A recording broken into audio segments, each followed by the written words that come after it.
Hello everyone, welcome to our new series, Art Ovation, where we explore what exactly is art all about in our communities. One of the things I want to talk about today and really inform you is that Art Ovation has been going on for a couple of years, and what we've been doing is featuring artists all over the building. How do we get our artists, you ask? Let me tell you, we really are connected to people in the community. They can be resident artists, they can be Wisconsin artists, Milwaukee artists, anybody that we have a connection to, we become partners with. And today, this is really exciting because my first guest today is Bill Reid, who is one of the most, I would say, as far as Art Ovation, he's innovating at Ovation. And we have been featuring him in our own High Point Gallery. And today we're going to get a chance to really figure out who is Bill Reid and who are his characters. Hi, Bill. Hi. Thank you for coming. Thanks. We are so happy to have you here. Oh, it's nice to be here. One of the things that I want to ask you first of all is just a little background. Did you go to art school? How did this happen? One of the things that I learned about you is as a youngster, you got kind of lost in the woods and kind of, you know, never came out and imagined that you would have this utopia. And right now, I'm in your menagerie of all the characters that you have built. Tell me more. I did go to art school, yes. I also went to Lawrence University here in the state, up in Appleton. And I went to a couple other places. But then I decided to make the leap and go to art school. And I was lucky enough to go to Kansas City Art Institute and Cranbrook Academy of Art, both really well-known schools. And that's where I learned how to, in high school actually, I went to the Prairie School in Racine for high school, and I got into, they were actually doing lost wax aluminum casting then. Wow. And that's probably what got me into metals and fire and stuff. I know you were talking about your position as an artist in residence. You were in the private school? I was in Prairie School in Racine. I went to school there. Went to the art schools. It was the last big recession, 1980. Okay. There were no jobs, and there's never really a lot of jobs for an artist. But Dave Druick was the head of the art department. He allowed me to come back and set up a little space. And I've just been there for 40 years now. That is amazing. And so you have lived your life as an artist. Yeah. And been able to do I did work 1 year, yeah. What did you do in that 1 year? I want to hear. After Cranbrook, which is outside of Detroit, there's a really neat program called the Michigan Art Train. I think it's still going. And what it basically is about 3 or 4 train cars that have really great art shows, sometimes international shows, and they go around Michigan to mostly the little towns that don't have museums, and they set up for like 2 or 3 days or 4, and they get, all the kids can see like kind of a major art museum, kind of their own little town. So I worked there for a year, but traveling, it's kind of like a vagabond's life. You were in a new town every, you know, twice in a week. And also, Detroit was not a very great town at that time. And it was not a great town to live in, for sure. It's interesting now. I mean, it's still, of course, depressed in many ways, but it's interesting. But it was not a good place to be. When I come up from the garage and I see our residents, we just wander around and we talk about it, and your art is so, it's just incredible because it brings such conversation. How did this, tell me about this process. How does this start? Well, how do you think of this? They are all made out of steel. A long time ago I did aluminum casting and big wire welded things, but I like the steel. I think it has a lot of things I can do. For one thing, it's hard to break. Another thing, it's strong, but it's light. The painting's taken over the years. I think it's become even more important. I think I've improved as a painter a lot. They're made out of sheet metal, 24 gauge sheet metal, which I get in 4 by 10 foot sheets. And wherever you see a line in them, there's a wire skeleton under there. So I make a wire skeleton for them.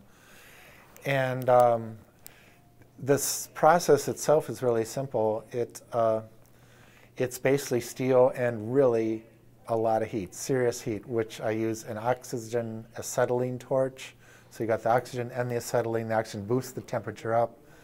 I don't even know, it might be 3,000 degrees, I don't know. But it comes out of a tiny little welding tip. And so just the heat, when these pieces get close enough together, they often will melt right together, or I have a filler rod, which is steel too, that I fill in the gap. So it's really, really simple in many ways. I did bring a little one that, this is what they look when before they're painted. Wow. Which is just the raw steel. Okay. And so that's a little guy. And then the next stage, this is a little zombie, and it's been painted. I put a primer on them all, and it's usually gray. Wow. They are just something. So let me ask you this. So here you started out, and your whole career has been art. What are, you know, these are amazing accomplishments. Where are they featured? Where do these animals live? They've been around. I get enough commissions and things, and I don't know. I don't push it enough, but they have been in. There used to be in a great gallery in Chicago they were in, and they're at Torrey Folliard in Milwaukee here, still, and up in Door County. Oh, that's a nice. Yeah. And in Door County, what gallery? Door County at Edgewood Orchard. Oh, Edgewood Orchard. These are all fabulous they're galleries. Great. And then there was a gallery in San Francisco, which was great, and a great reason to go to San Francisco. Is it hard to give up your creatures when you sell them? I don't know. You kind of forget about them after a week. I have so many. There are some that are more special. And there's some that, I have a hard time selling. There's a big bunny eating an astronaut in our house, and I would have a really hard time selling that. I mean, this to me, to be able to be an artist and have this as your hobby and your livelihood has to be incredible. It has to be incredible. To do something you love passionately is really great. Tell me some fun facts. Where's the studio, the Magic Studio? I have a little studio at home, but I do most of these at the Prairie School. You do? I can't remember if Randy was there, but it's a great art room. I'm in a room where classes are taught, mostly 2nd through 7th grade, and there's an upper level where the upper schoolers are, and I'm in kind of a corner where I do all this work, basically. Wow. And so the kids can check on me, make sure I'm doing something, give me ideas. Every once in a while, I get an idea from them, and a drawing of Mr. Reid. You should make this. And does that inspire you? Sometimes. Oh, sometimes they do have some great ideas. Yeah. So, what's something we don't know about Bill Reid that you'd like to share with us besides the artist? Are there any other hobbies? Well, we love traveling. Hiking, right? Okay. Going up north, the UP. We love the UP and Lake Superior.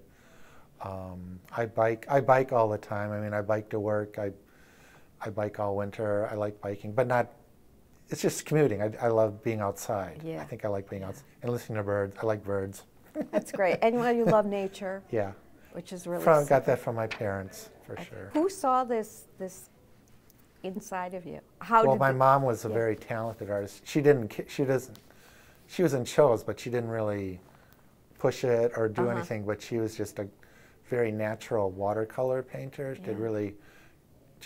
She was just really talented. And then my dad was an unhappy lawyer for a long time, and he retired early. Okay. And actually carved birds out of wood and got really, he won a lot of awards for them. So of course they were pretty supportive of it. Which is wonderful, because you can always get the parents that are like, you'll never make a living being an artist, and look at what you've done. Well, you had a lot of encouragement. Yeah, and they add up over the years, for sure. Right. What are you projecting for the future? future animals? Smaller things. A lot smaller things. A lot smaller things. Yeah, because these are pretty amazing. When you look around here, this is just, this is just a sampling, and that's what I can't even get over. Like, I've been in, some of the galleries where they have you in a whole room, and you're like, wow, that is so cool. Really, really cool. Well, every once in a while I do have to make a big piece, but the small ones are fun. And I'm doing a lot now where some of the pieces here in the show, the little ones in the cases, are pieces that I've made. I'm slowly doing this project where I'm trying to do like a bogus welcome sign to every state, all 50 states. So say for Wisconsin, there's like deers with deer crossing signs. And so I take the little pieces. There's one here, the Oriole, the Oriole, it's an orange bird, and that's for Ohio.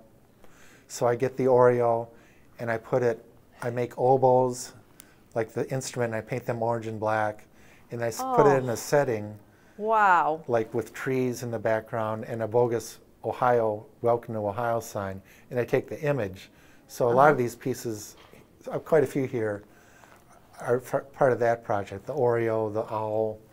On your journey on this beautiful career of over 40-something, I can't imagine you ever stopping.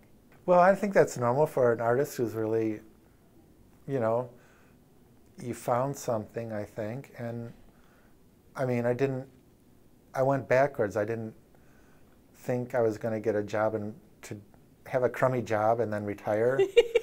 I just kind of retired early. It has been such a pleasure. Oh, it's been You great. are the first guest on our Art Ovation, really? And I'm oh my God, I'm gonna cry. You are starting off. You are starting off the series, and it's such a great way to start of having you. I couldn't be more thrilled. So I want to thank you so much for being part of our community, and that all roads that led to Ovation and the creatures came. It's beautiful. It's a little bit like Noah's Ark over here, in a way. When I look at it. So thank you so much. Well, thank you. They're really happy. And like I say, it was a great winter for colorful animals to inhabit your place here. Thank you so much. Thank you. Thank you. Thank you, everybody, for tuning in to our first Art Ovation program. If you really like us, please go on Facebook and give us a like, a comment, LinkedIn, because we want to hear what you're saying. Tell us what you think about this. I learned a lot today, and I hope you did too. So thank you for coming.